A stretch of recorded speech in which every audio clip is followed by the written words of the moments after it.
thankfulness on behalf of all of us, because if it had not been for Dr. Cotton and Reverend Vivian, we would not have come so far. And they paid a supreme price in terms of sacrificing so much out of their lives just to get us to where we are today. And so I wanted to bring them here. And yes, Dorothy, we're going to have some workshop. We have to come back. We're going to bring you here. We're not going to get back. We have a lot of work to do. We have a lot of work to do.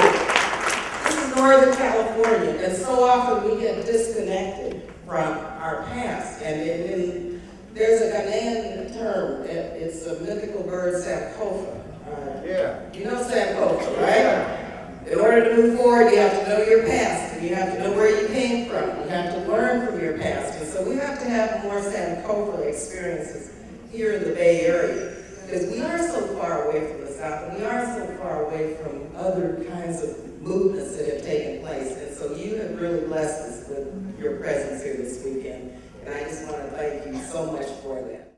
Good evening, ladies and gentlemen, and welcome to the inaugural lectures of the Barbara Lee and Elihu Harris Lecture Series. Where do we go from here?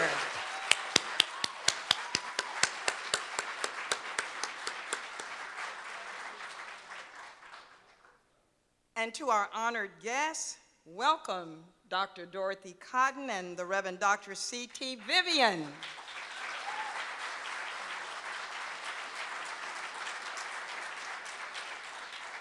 Thank you both for coming to Oakland to be with us this evening.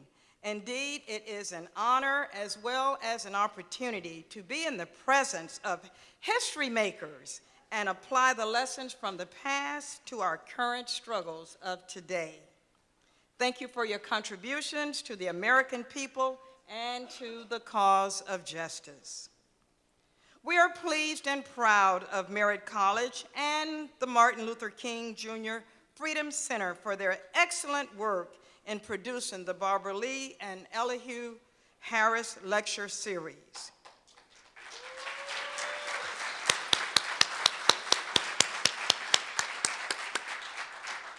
And to each of you, we thank you for coming out tonight. We are honored by your presence. Today, the people of America face specific dangers. We also are presented with great opportunities for justice and a stronger democracy. We are hounded by the pain and fear of the Great Recession, which impacts our lives in so many ways. High unemployment, lowering purchasing power, high rate of foreclosures, and the closing of factories and businesses. And as you know, our schools are broken. Each day, more of us go without health care coverage. On the other hand, we also have great reasons for hope. People are aroused and ready to stand up against opulent wealth. We are openly opposing the immense gap between ultra wealth and the rest of us. We are beginning to stand up against violence and terror here in our own communities and in our foreign policy. More and more, we are aware of the significance of what time it is in the world and in America today. It is a time of action. It is my pleasure to introduce two dynamic young women leaders who represent Merritt College and the Freedom Center. Ms. Sinad Anderson, President of the Associated Student Body of Merritt College, and Ms. Stephanie Martinez, Youth Coordinator of the Martin Luther King Jr. Freedom Center. We will hear from each of them.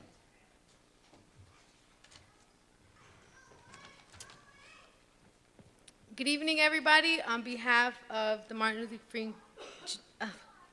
King Jr. Freedom Center, I would like to thank everybody for coming out today, and I would like to thank Merritt College for giving us the opportunity to unite in this endeavor for these historic events that we know will change our hearts and minds and America.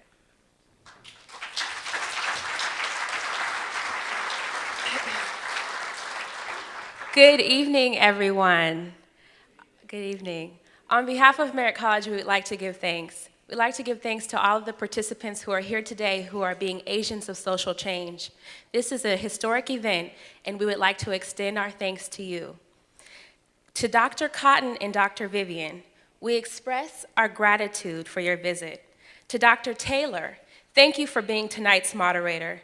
We thank President Adams of Merritt College for his vision and leadership. With a deep sense of awe, we express our gratitude to Mr. Elihu Harris and Congresswoman Lee and their support. Thank you. We're not done. Dr. King asks, where do we go from here? Chaos or community? We choose community. Therefore, we need community organizers, those who can, in Dr. King's words, arouse, educate, and organize tens of thousands for sustained, disciplined work.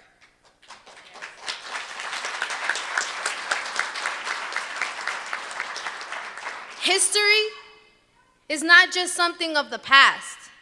History is also the present.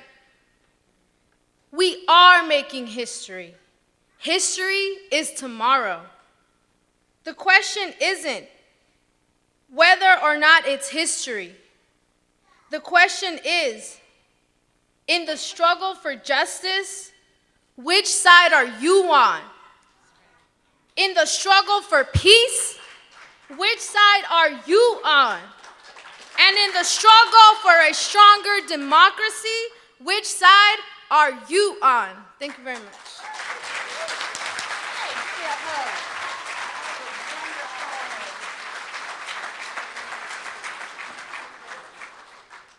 Aren't we proud of these young people? Let's give them another hand.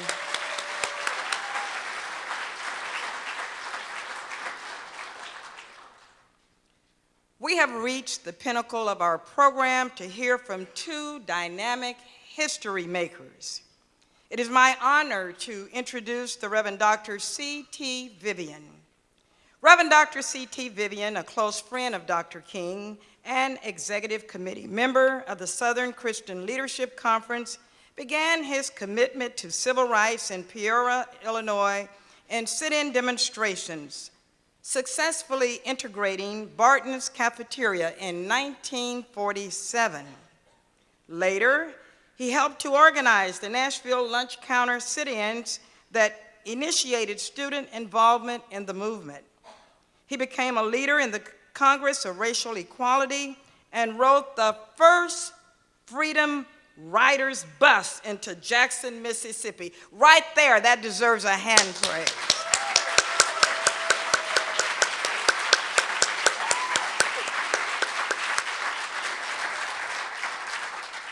Dr. Vivian worked with Dr. King beginning in 1961 and helped direct organizing in Birmingham, Selma, Chicago, and the March on Washington. Let's give him another warm welcome of applause and welcome the Reverend Dr. CT Vivian.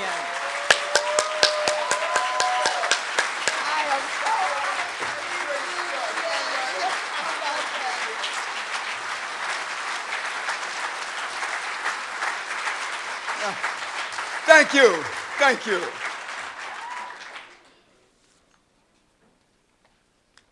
You know, I almost lived in California. I just couldn't be here and do all the work in the South and up and down my really home territory where the business was. So I had to leave California. I used to come continuously because California used to raise the money for SCLC. And as a result, I was here a lot, and it was just really what I liked. I know why you live in California, is that every time I think of snow and think of my home state, I wondered why I didn't come to California early, you know.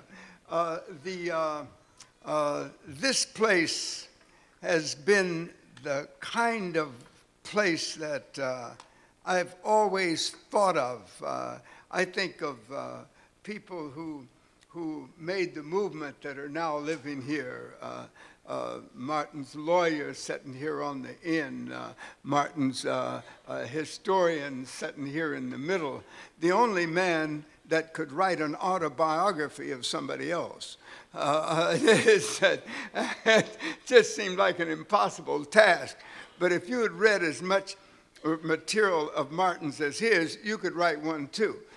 He knew Martin by word and by sentence and by structure. I think if you passed a note and said this was Martin wrote it, he would say, look at it and say, no, he didn't write that. He would know, even though you got the words from someone else. Anyway, let's get down to it. Is that very concerned because the woman that this series is named after was a woman that caught all of us when she was the only one that had the guts and the understanding and the depth, all right, to vote against war, all right? That's right. Only one, right? Is that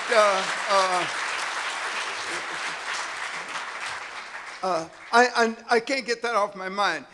You're talking about meeting people and how much you want to meet this person or that one. She was one of those very few that I really wanted to meet. She was beside Martin King and Mandela in my mind, all right?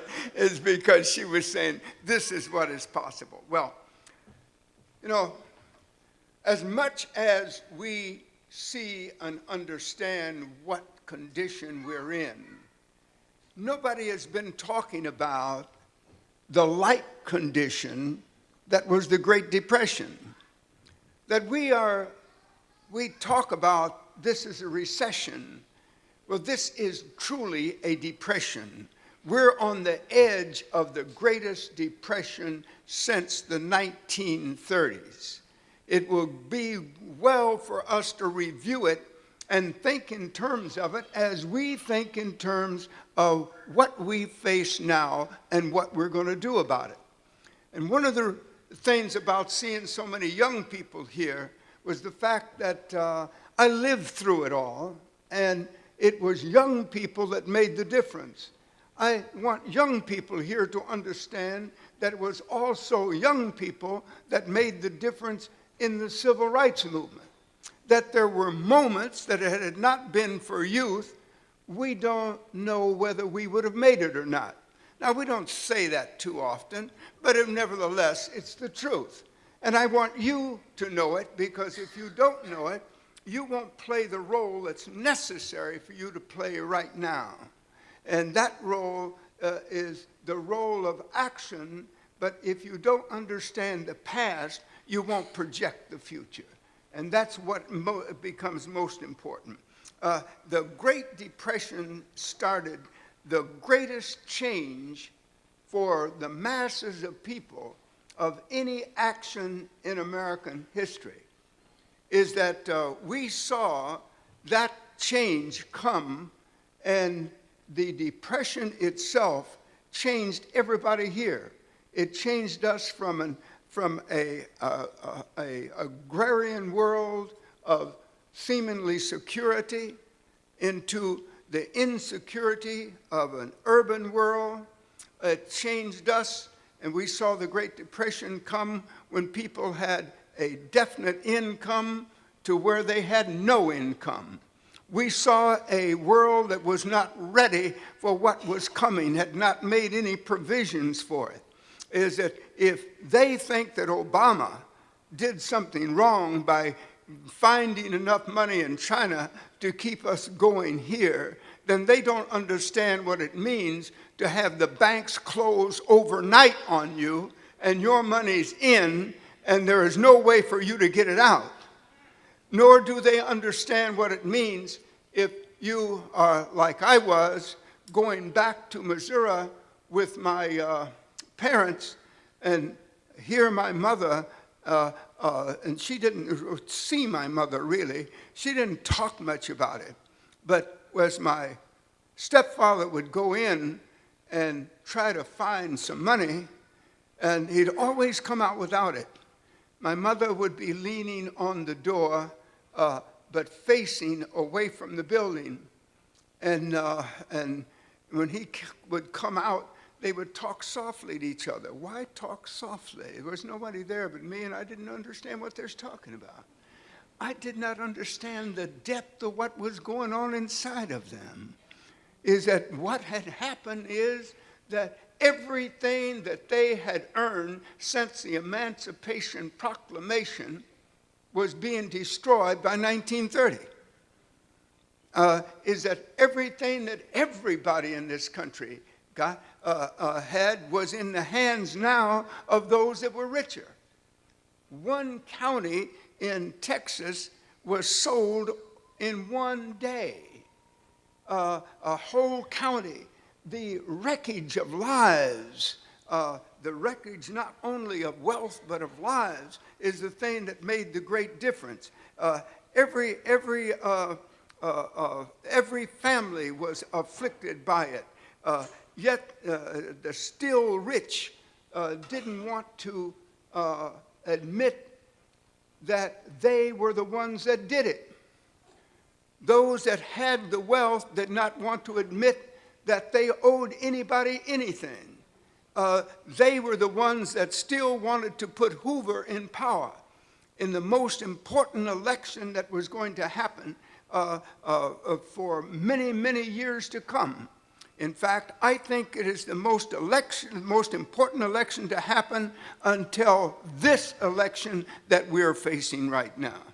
And for the same reason, is that the condition has gone in a spiral. We have seen what was now is, all right?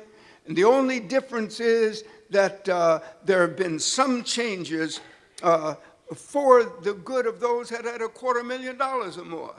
Their money would never, they would always get up to $250,000. Well, very few of us have $250,000 in the bank. And most of the people right now who have lost their houses lost the one time they had enough money to make a down payment, and probably will never happen again. We are called to do thinking like we have not done since then. In fact, when FDR tried to change it, the opposition party said, called him, because they were the rich, called him a traitor to his class. They did not want him to help poor people, average people like us, before they helped the rich people like them. And we see that as we see that we put the banks back in business, and then the banks back in business did not want to do anything for the people who reached in their pockets and got the taxes to make it possible. We are facing the same general conditions that we faced then.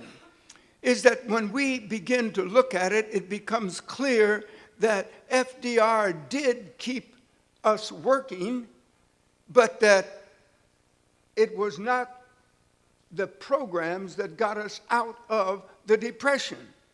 We had to wait till World War II to get out of the Depression. I was in the first grade when FDR took over, right? Of course, I didn't know anything. I even thought I did, but I didn't. But the point being is, by the time you live in an environment like that, it seeps into you. You begin to understand. You hear people saying things, talking about things, and you begin to understand that what the world is like. By 1942, the only thing that changed was the fact that we got into a war. That war took us out of the Depression, but it cost us 250,000 men at one point per week. Is that I remember teaching a class of junior high school kids and asked them, was the death of 250,000 people worth getting out of the Depression? Of course, I remember the teacher I was practicing under looking at me as if to say, why are you saying that? Is it because until you face that as a young person, you really haven't understood the meaning of war? You really haven't understood the meaning of money? You really haven't understood politics in American life. And yet, that's what you're called to do and called to act in today, is that until you begin to see the difference between what looks shiny and what looks good and what really is destructive to human life, you're really not ready for citizenship. And yet, and the struggle that we have gone through, the civil rights struggle that you were applauding, was just such a struggle.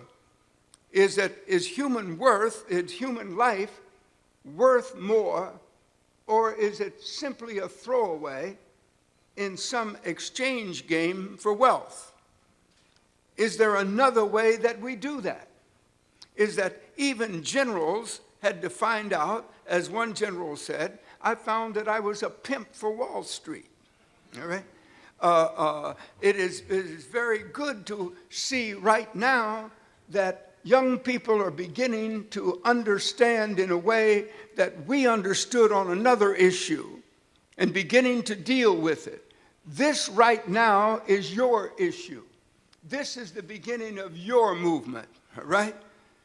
Whether you will be with it or not makes the difference. We had a little movement down in South Carolina somewhere, and we thought, boy, this is going to be something. And some adults got hold of it, and pretty soon you didn't know that there had been any action at all. My concern for you is that don't let anyone sidetrack you. You are here to change America like we changed America. All right? All right?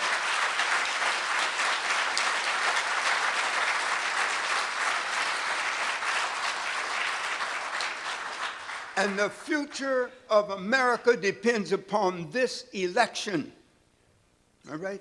The future of America depends upon this election. Think of it personally. Your future depends upon what happens in this election. Your future, my future, every human being in America and maybe in half the world's future depends upon whether we make the choice that was made in the 1930s over the same issues, right? Is that when we look at what depression does, it's very, very destructive. I was thinking in terms of my own life, is that because I was 6 years old, when we lost everything, the men couldn't take it. My grandfather, who had ended up with 2 farms, ended up with a house in town. If you were well off, you were a farmer, you had a house in town you could go for the winter, you know, that sort of thing. I see somebody shaking their head.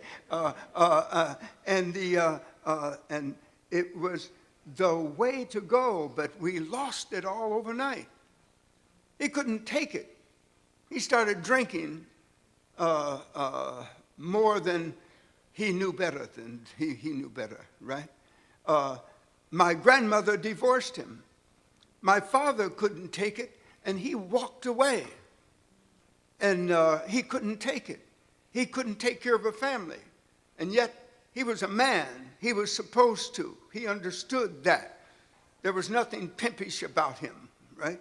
He wanted a real life, but he couldn't have it anymore, and not because of him, but because it was taken away by people that didn't care about people like him.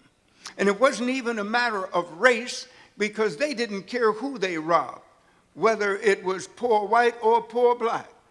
And we lived in a neighborhood where that all of us were together, black, white, but we couldn't do anything about the condition that was on us. We were being run over by something bigger than we could understand.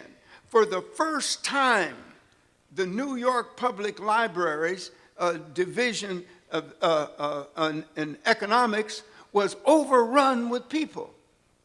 People were there night and day trying to find out what happened to them. They couldn't fight back because they didn't understand. Be ready to understand the world you live in now. Because if you don't understand it, it'll run over you. But if you do understand it, you can organize to control it. Yeah.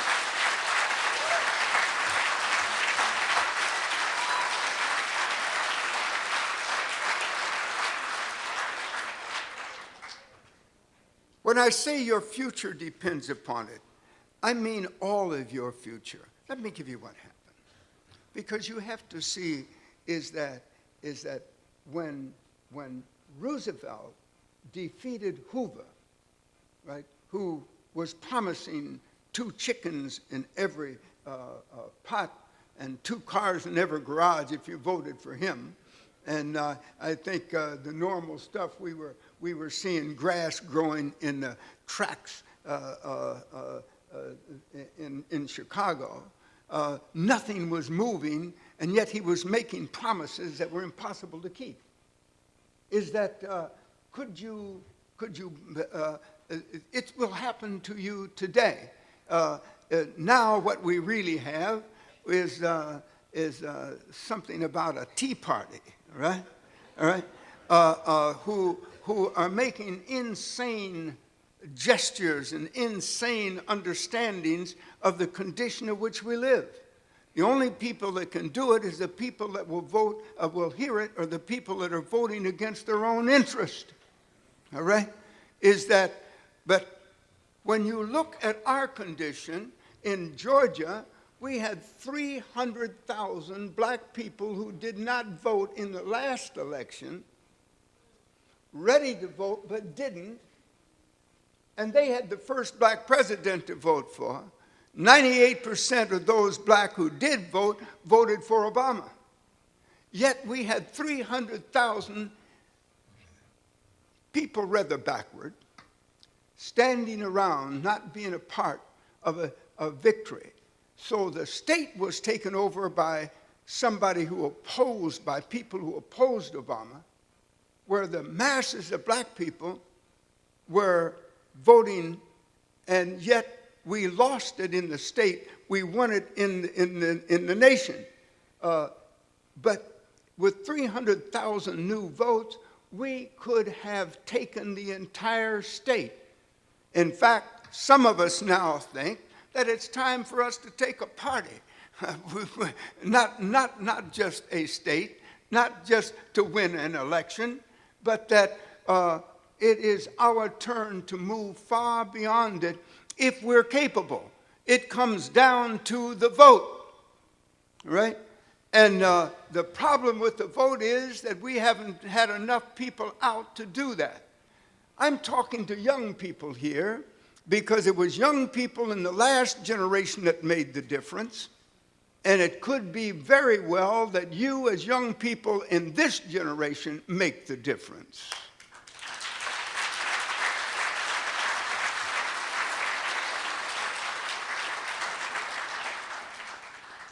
When we begin to see that none of us can really stay out of this fray, none of us can stay out of the political struggle of right now. It's going to decide peace. It is going to decide the other issues that we talk about. Is that if we lose this election, we will lose the other things that we're talking about. You marched in talking about peace. Will we have it? Martin King died telling us that there are 3 things we must do. But they're going to be decided more by this election than they're going to be decided by our organizing afterwards. Martin said that as he was leaving us, he said that we must end structural racism. Right? Structural racism. We haven't touched it really, all right? But we must fight it, we must end it. He said that we must end poverty. And yet, right now is heading us into poverty like we haven't had since the 1930s. He said we must end war. Yet we in the United States right now spend more money on armament than all the other armies in the world put together. This is what is robbing us. That's why Martin said that, and this is the genius of Martin. It's not a matter that we must end those, but that we must do them all at once. If you can't do them all at once, you can't win it. So that it's not a matter of it standing still to be picked off. It's a matter that we must organize so well that the money that would go to war comes back in to make certain that we end poverty. Poverty must be ended so that we can end racism. As long as we have one, we're going to have the other. This is a time for humanity to move like we've never moved before. We're on the edge of a new beginning.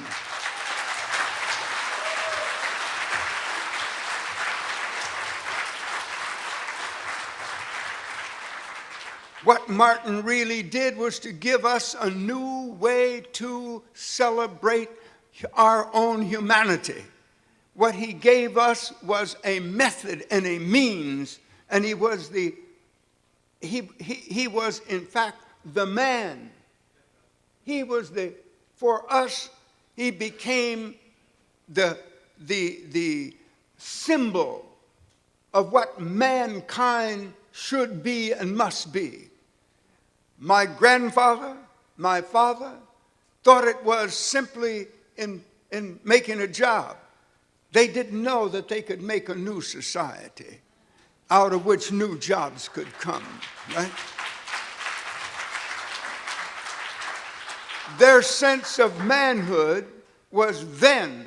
Our sense of manhood today, no matter what your age, right, must be that we create a society with a whole another understanding of what it means to be human in our own century.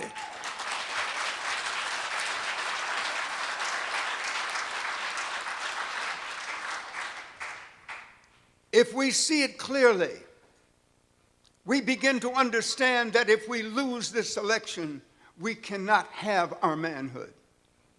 If we lose this election, we will also lose any sense of having an economic base for the rest of our existence, right? Is that when you lose when you lose the normal election, that's one thing. When you lose this election, you may not be able to make another move for 20, 30 years. That's your lifetime, huh? That's your lifetime. And it's all the life some of us have got left, right? Is that so that this is a deciding factor for all of us. How are we going to handle it? And when something is totally important, the thing that counts is not what we say. The thing that counts is what we do. It's in the action that we find out who we are. It's in the action we find out who we can be. It's in the action, and serendipity up out of the action comes the solution. It doesn't come in the talk, really. We must act. This is what Martin, he said that if we move violently, we would be destroyed violently. If we did not move, we would be destroyed morally and spiritually.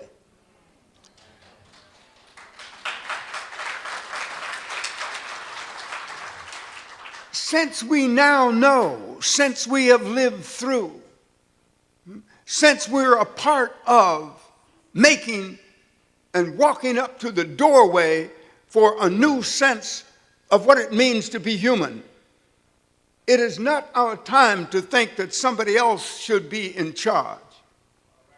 It is our time to know that the poor, the oppressed, the left out, and most of us don't like to think that we're poor.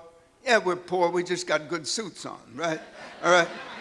Is that oppressed when you can't have what you need for a decent life for you and your children, you are oppressed, all right?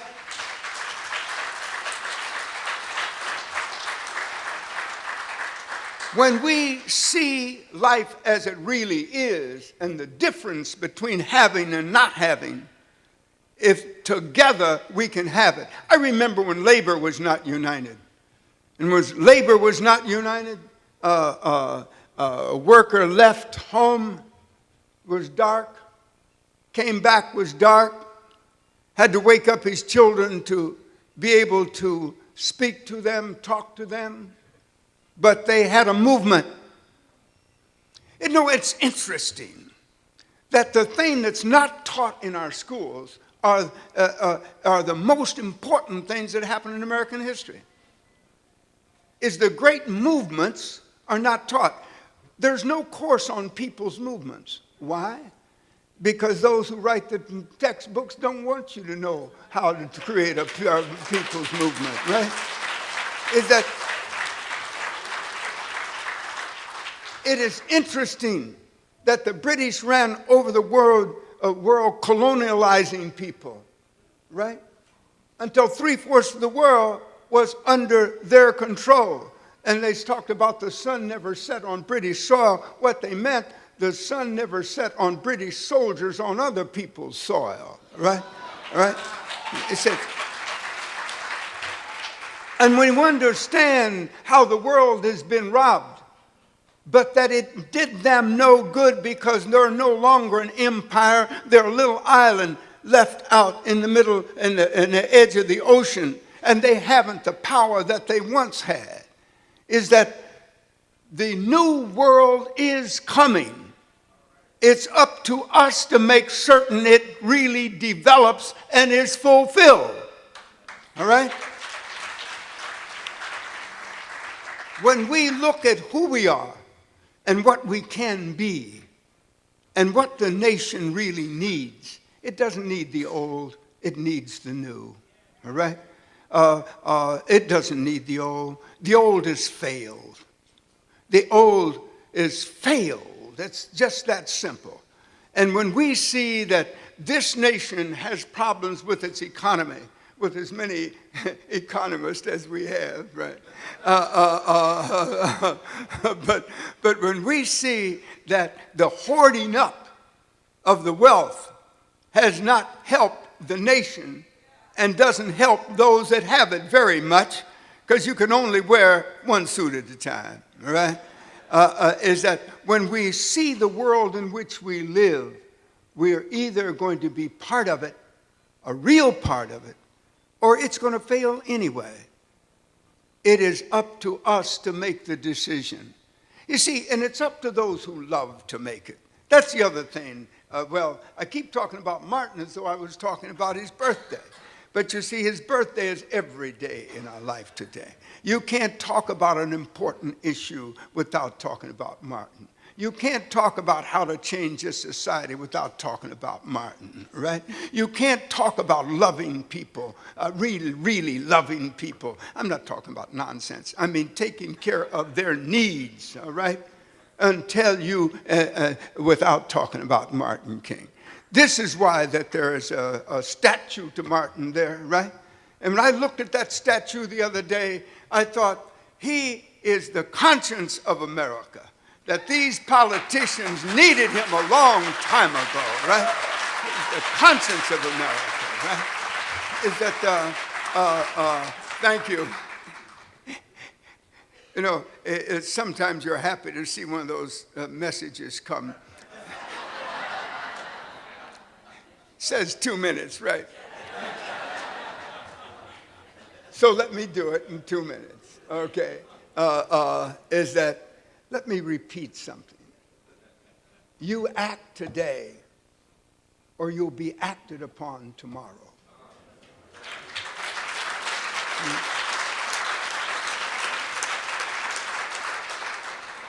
You take charge today, or you will be used tomorrow. Make up your mind. You work now for your children, And even though you're young, you work now for your children, or somebody else will work your children.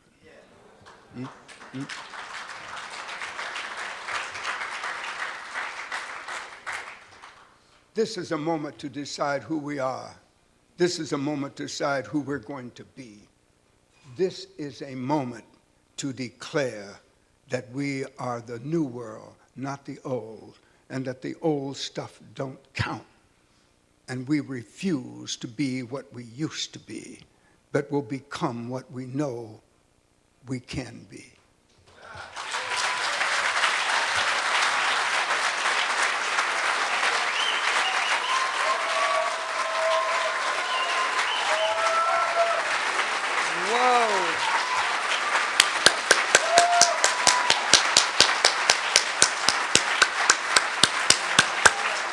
We have been inspired.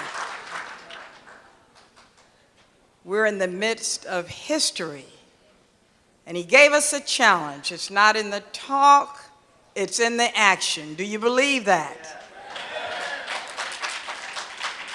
Let us continue. It is my honor to introduce Dr. Dorothy Cotton.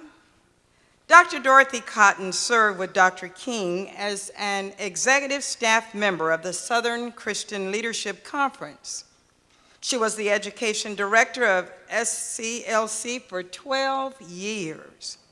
Upon the assassination of Dr. King, Dr. Cotton assisted Coretta Scott King in the establishment of the King Center for Nonviolent Social Change. She was the director of student activities at Cornell University.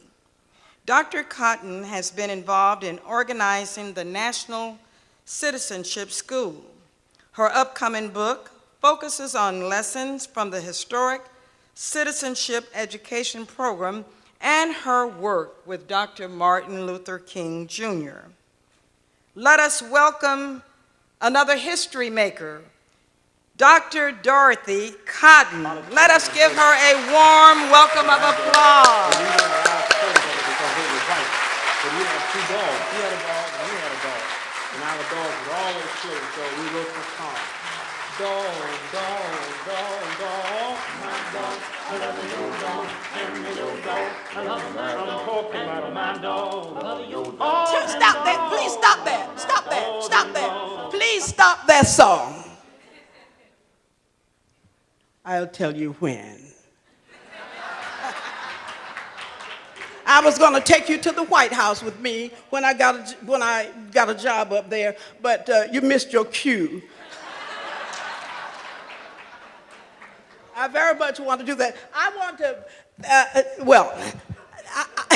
I want to share with you how important it was to listen to lyrics like that in the songs, because it was a powerful tool. Let's see. Something I wanted to say first. CT, I was trying to decide where I disagreed with you, and I knew what I was feeling. He was just talking to young people, maybe, but I'm not ready to stop yet either, CT. Not only am I not ready to stop, I am more charged now than I was early on. Now, I don't mind working with all the young people. We did that. I was out there at Kelly Ingram Park with the dogs and the fire hoses, and the young people stopped by where James Bevel and I were in the basement of the church, explaining to them what was going on in their town. But I'm going to have to really meditate a little bit about even the fact, as much as I loved Martin Luther King Jr., he didn't start the civil rights movement, folks. He didn't start. Now, that's not to put him down. No way, Jose. No way. But I want you to know he did not tell Rosa Parks not to move to the back of the bus. He didn't tell her that. She decided it on her own, and she was not considered a young person. He didn't tell those 4 students who sat in at the lunch counters in Greensboro, North Carolina, to go sit at those lunch counters. They decided it on their own. Now, we had people coming together of all ages in a program that Brother CT here referred to. They came together, in the citizenship education workshops. But I am about intergenerational work and learning how to do that. I don't want one segment of the population to think that they have to stop because they got arthritis, because I can top you. If you want to talk about arthritis, I'll take the prize. But I am more active. I am more active now than I was. And, I'm sorry, I got so motivated that I was just squirming to say, I don't believe that. And yet, I want to tell you that Brother CT and I were walking together. St. Augustine, Florida was the only place we had night marches. And I don't think we had night marches anywhere else. I don't know, maybe a couple of hundred folk were marching behind CT, and I were leading a march one night. And I was holding on to his hand. And we were marching to the old slave market there in St. Augustine. Did you know they used to auction off people? But we weren't considered people at one time in our history, but that's another point. But we were marching to that place where now old men sat around with their pipes and reminiscing about the old days. And you could hear all kind of violent language, and you could hear chains rattling, and a few rocks were thrown. And people ask me sometimes, "Were you all ever scared?" And we used to say no, but I stopped telling that lie. I remember being scared that night. And as I squeezed Brother CT's hand, I said, we were walking together. We were walking two abreast. I said, CT, let's pray. Will you pray? He's a reverend, you see. He knows how to talk to the... CT stopped and faced that line of march and put his hand up and said, "Our Father God." And somebody from the slave market said, "Niggers ain't got no God." And the brick started. Somebody tried to trip me with some crutches, and but we kept going. We kept going. I understand the slave market is still there, but they have put some posters there. But I thank you for listening. And we'll have a little set too about this. That's what my grandmother used to call it. I'm not sure what that means, but if he would want to take me on about not agreeing with, but no, I say we got to learn all of us to do this together. You see, again, Rosa Parks was not a child or a young person. Mrs. Amelia Boynton, who was knocked down on the Edmund Pettus Bridge. John Lewis was not the only one on that bridge that got a concussion, and a whole lot of other people. If you've ever seen the video, you see folk falling to the ground. You don't know yet, but, unless you've read a lot. Reverend James Reeb I have to ask the historians. Sometimes they can tell me what we did. Reverend James Reeb, white. I hate those words referring to people as black and white. I think it's so, and people of color, I refuse to say. Everybody got some color. Your shirt is white, but you're not. If I saw you looking like that walking towards me, I'd call the ambulance for you. White. The thing is, we don't have language with which to refer to each other. And there's some other areas, in which we need new language. We just don't. It's not to criticize. We need some research scholars to come up with some language that is more sensible and that refers to people. I think it's very divisive to keep referring to people by, the way we divide ourselves. I like what someone said, described the planet as a place of, like a bouquet with many different flowers in that bouquet. Have you ever seen that kind of bouquet, a group of flowers? And that's how we ought to see the planet and not keep separating ourselves. And we all do that because we don't have the language. Well, anyway, I got introduced one time not terribly long ago. And my cousin worked at one of those schools where the children are actually under lock and key. And they were like 11, 12, 13. And my cousin emphasized the fact that I'm her cousin and I'm their speaker, and it was a Martin Luther King holiday. And I went with Dr. King when he got the Nobel Peace Prize, which is true. And as I stood from my seat and walked up to the podium, I heard one little girl say, after hearing the introduction, she said, "And y'all still living?"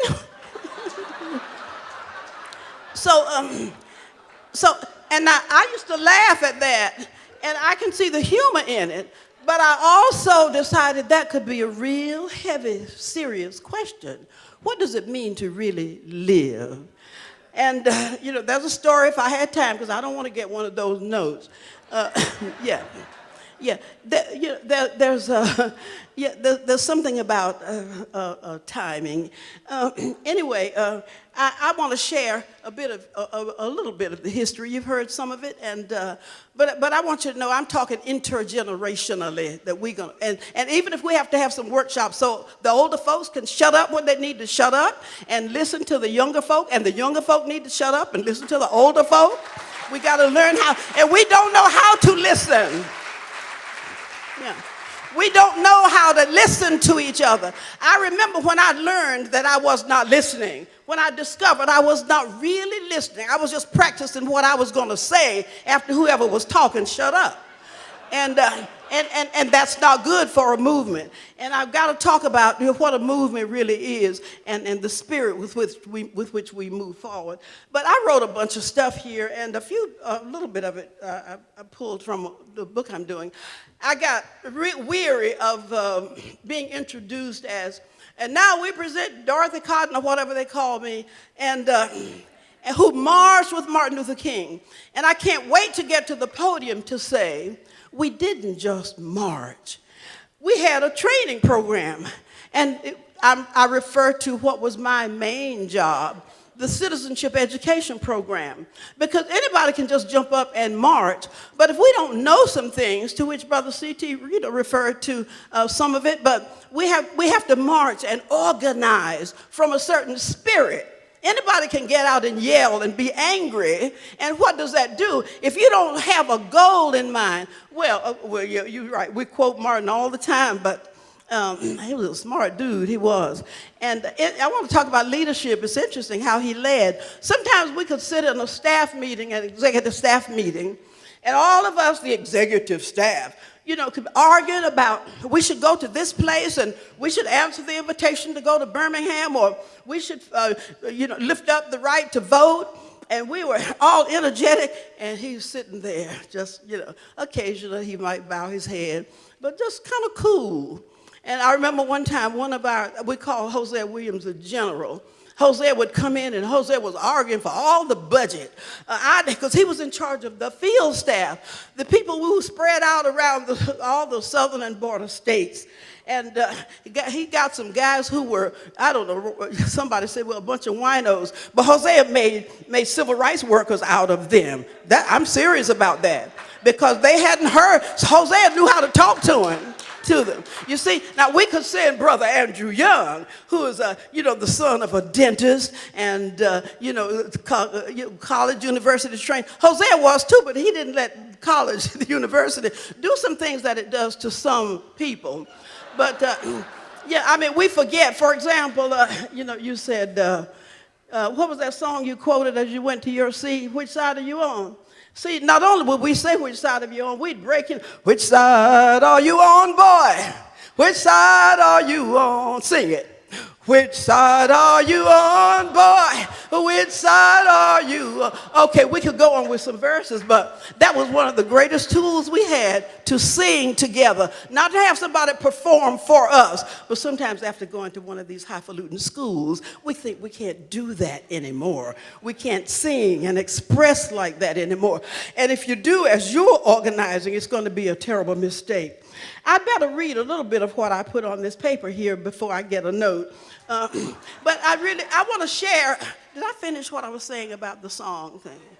I want to share. Let me share a little bit of history. I think I stopped before I got to the end of that point I was making. What was I talking about? But let me share a little bit of history. I thought history was the most boring thing I ever had to sit through in high school. Now, my history professor in high school was also the basketball coach. And he sat at his desk with his head down in a notebook, I'm sure just reading his notes from college. And it was just so boring. All we had to do was to just remember some dates that he gave us. So incredibly boring.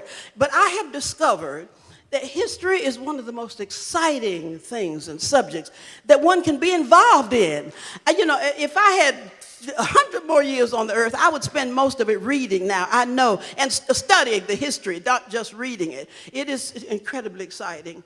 I did write that. I want to quote, what I just said. I have a paragraph here. I want to quote Dr. James Turner, history professor of Cornell University fame. He said, history is not just about a series of dates and facts, but more importantly, involves interpretation and analysis and a point of view. I want to say that again. History is not just about a series of dates and facts, but more importantly, it involves interpretation and analysis and a point of view. As you study history, hold that in your consciousness. Historical knowledge, Turner goes on, historical knowledge, historic understanding shapes public conscience and thus politics and policy. History shapes a lot of things. If you don't know where you've been, you won't know where you're going. A lot of people have said, and how they got there. Well, let's see. I was blessed to be deeply involved in a historical event that changed our country, and I want to share just a little bit of that experience. Yeah, Dr. King's book, Where Do We Go From Here? Chaos or Community? And I find myself these days, we keep learning, and not just from him, from some other people as well, but he just stands out as just a real shining light. I know what I didn't finish telling you. I was talking about Hosea Williams, and Hosea walked in late once, and Dr. King, and we were all just arguing about some point, and Dr. King hunched me. I was sitting right beside him. He said, watch this meeting turn into a fight now that Hosea's here. And it did. Because Hosea would come in, as I said, arguing for most of the budget. That's what I didn't finish. But I'm just talking about his leadership style. He could be laid back. He's listening and hearing every word and making up his mind. I'm going to fast forward to a time when he decided not to go north to raise money in Birmingham, Alabama. And but should Dr. King go north and raise money? And Harry Belafonte and some other friends were ready to raise money up there. And we had the church was full of people ready to march, but he should not march, because if we go over to the church, all those folk are going to follow us out of the church, certainly follow him. And he didn't say much in that meeting, room 30 in the A.G. Gaston Motel. But at one point, listening to us argue for a while as to whether he should go raise money, Dr. King stood up and went into the bedroom of that suite. And when he came back out, he had on overalls. Now, he was not an overall wearing man. He was a suit and tie kind of guy. Right, Clarence? But he came out, but those were our marching clothes. He didn't have to say, I have decided I'm going over to the church and march with those people out of there, because I can't lead and tell people to be physically involved as well as, just going to church and praying about this movement. He decided he would, but he didn't have to say it, is my point. I'm talking about various leadership styles and knowing how to listen, because sometimes leading means you need to be quiet and you really need to listen. And when you do speak, what you want, and by your persona, you create an environment, a spirit that makes people want to follow you. You create a spirit. It's like I heard a, you can clap if you want to, go ahead. I heard a conductor say, when he's leading a great orchestra, he said, I can say, shake my hand and do this, and point to the saxophones and point to all the various instruments. And he said, but it is better when his eyes just meets the eye of the players, the instrumentalists, and he can look in the face of the singer. Some of the greatest singers in the world, this conductor I was listening to, and he was creating a spirit just by the way he was connecting with the people that he was going to lead. Now, I could talk an hour about leadership, but we don't have time for that. We have to come back and do some workshops. But I do want to say it was okay. I'm going to try to go back. I'm just going to confess, I'm going to be jumping around a little bit here because I don't have but a few more minutes. But it would be good, it would be, and maybe I'll try to stick to it a little bit. It would be good to be clear about where there is. Where do we go from here? And then I find myself, that's what I started to say a little bit ago. Where do we go from here? Well, we have to decide what is our sense of what here is, what it's like. Where do we go from here? What is here? And what happened to bring us here to this place? Does that make sense?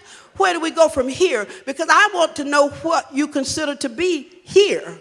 What is that to you? Now, we could give you, share a whole historical, perspective on how we got here. I mean, I can go back, you can't do this, and that's okay. I saw someone, a blonde, blue-eyed guy just wrote a book, and he's right on.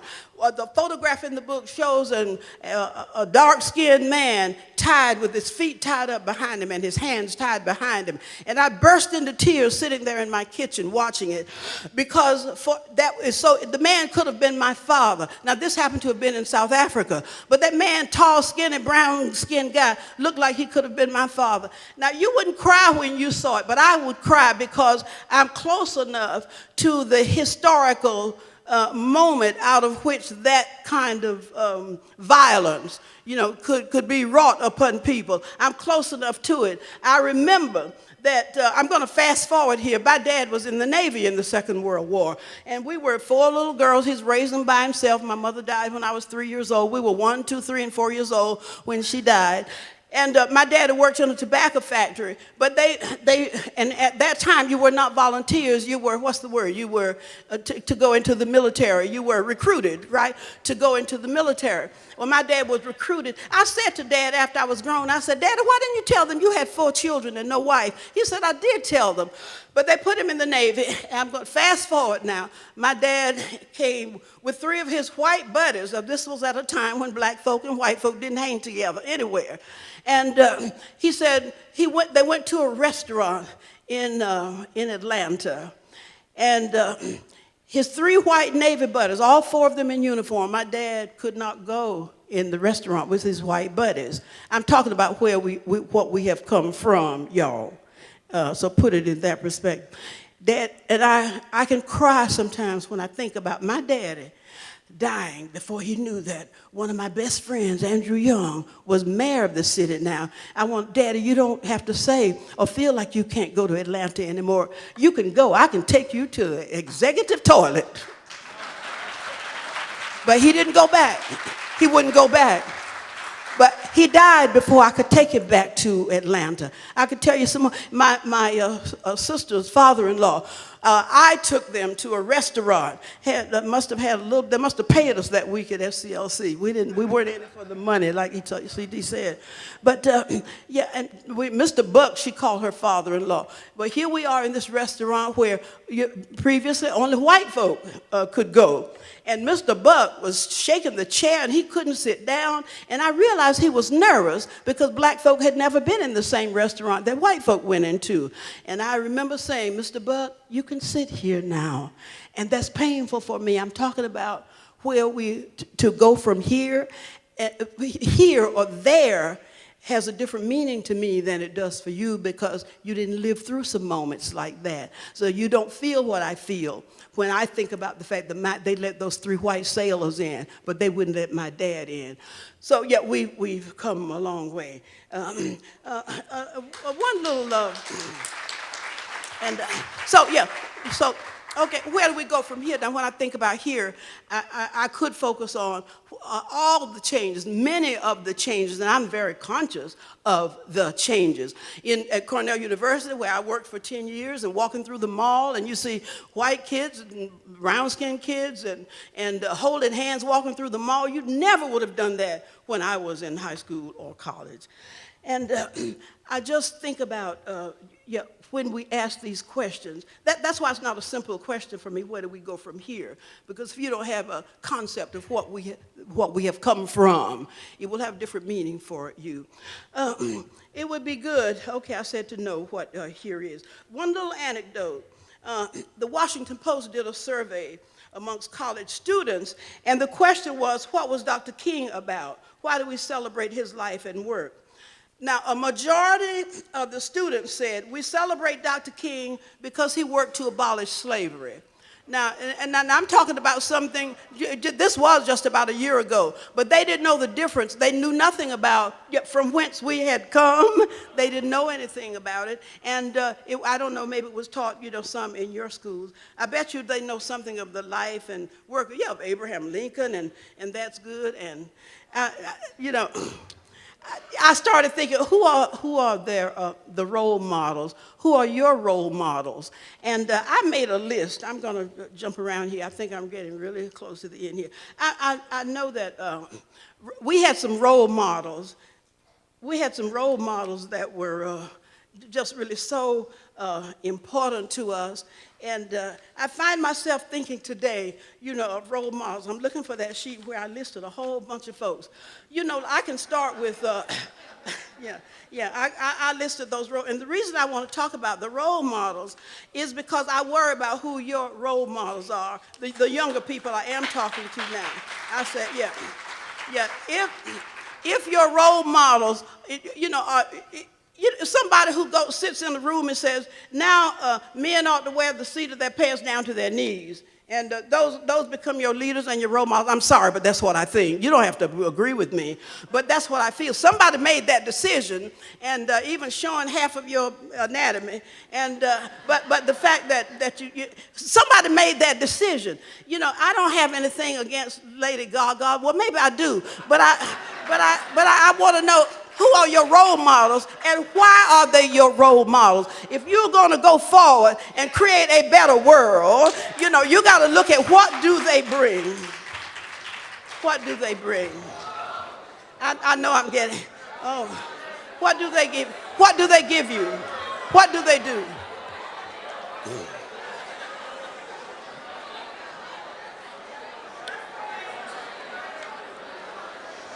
Is my time up? Excuses. That's okay. Most of us live here in earthquake country. What's happening? That was an earthquake.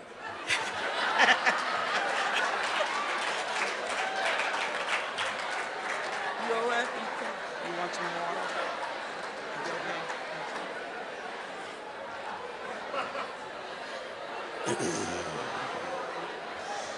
Are y'all all right? Yeah, give me, okay, I'm okay, 5 or 10 more minutes. I guess I could have. I could apologize, but I'm not quite sure. I know that what values, this is a point, I'll jump forward and make this. I'll go forward and ask what are the values being infused into your being? What are the values by which you are living and thinking? Things that you see that are not working right, do you just get angry about them and blame somebody else, or do you decide somebody ought to do something? Did you ever think, well, I am somebody, you are somebody, and are you conscious of what we learned studying the great philosophy by which the Mahatma Gandhi did his work, and people quote him all over the world. And I'm talking about Satyagraha, truth force. He decided that he was going to speak truth to power and organize his people. And yes, you will hear us talking about organize, but I get worried if you think organizing is just getting together and just going out marching, that people didn't organize. Now, that's why we went back to Memphis the second week because we didn't do our homework the week before, and we had to go home and come back. And we were having a meeting in Dr. King's room. Actually, he sprawled out on the bed. He didn't plan to make that speech he made his last night on earth. And we had invited some of the guys who messed up the march the week before because we hadn't been over there to do any workshops on by what philosophy and spirit are we going to have these marches. We had to go back in order to do that. But while we were sitting, about 12 people sitting around the room, the phone rang. And when the phone rang, it was his good friend, our co-worker, Reverend Ralph Abernathy, saying, Martin, you got to come over here because the people at this church, the church is crowded, and they knew you had come back to town to lead a march with these garbage workers, and they came here to hear you because they love to hear you speak. And he really could say it. He was a poet, really. And so Martin gets off the bed and said, I'll be right over. He had not planned to make that last speech that he made, but he went over there to that church and made that great speech. I may not get there with you, but my people will get there. I've seen the promised land, and you can read the speech. And but that's what he did. I got 2 minutes, huh? Oh, dear. Oh, shucks. Okay, one thing I really want to talk about, I hope you are paying attention to what's wrong, what's not working right in the society. And as you decide what's not working right, that you would decide that you can do something about what's not working right. And, I think that, you can work on it. If people are dying for lack of food and water, do we not know some ways to relate to different cultures in a way that opens a door through which could help? If you know the jails are being filled with dark-skinned men, young black guys and Hispanic guys, if the jails are being filled just with, can you not put some energy into looking at why is that so? Do you know that the prison industry is a major industry in this country? And do you know whatever you work on, that you go to work on it with a particular spirit? And I've got a long list of things, but you need to decide, what do you see that's not working right? And what will you do, and how will you organize? Well, you're going to be having some workshops at this wonderful institute that's being formed here, and the Martin Luther King Freedom Center. And maybe I can come back and I'll have more time. but I want to say,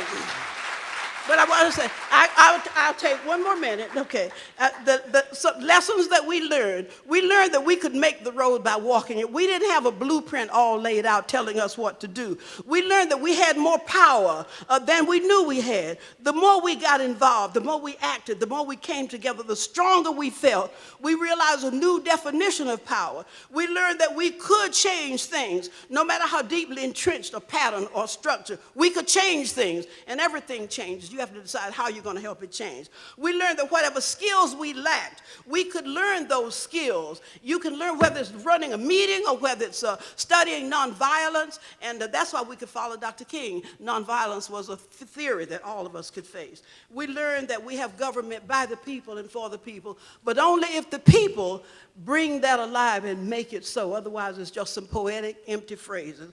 Well, I'm sorry that I took too long, ma'am, but I'm just so full of wanting to share. And I thank you for listening. I'm sorry. Not take too long because you got interrupted by an earthquake. You did not take too long.